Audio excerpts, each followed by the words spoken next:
ბიზნესისა და ტექნოლოგიების უნივერსიტეტმა მასშტაბური სასწავლო პროექტის ქალები ხელოვნურ ინტელექტში პირველი ნაკადის სწავლება უკვე დაასრულა.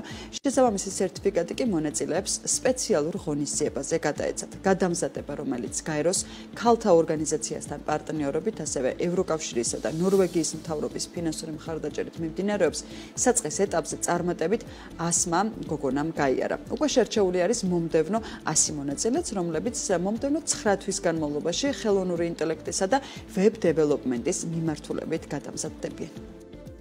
Women in AI არის უპრეცედენტო პროგრამა ნამდვილად, რომელიც გაეროს ქალთა ორგანიზაციის მხარდაჭერით, ნორვეგიის მთავრობის და ევროკავშირის მხარდაჭერით გაიმართა ბიზნესისა და ტექნოლოგიების უნივერსიტეტის მიერ. პროგრამა ჯამში თვალისწინებს 200 ქალის მომზადება, გადამზადებას ხელოვნური ინტელექტის სხვადასხვა კომპონენტებში. ეს ძალიან ინტენსიური 8-თვიანი კურსი, რომელსაც ანალოგი არ აქვს ამ დრომდე საქართველოში. ჩვენ მოხარული ვართ, რომ დღეს პირველი ნაკადის გამოსაშვები ცერემონიალი გაიმართა.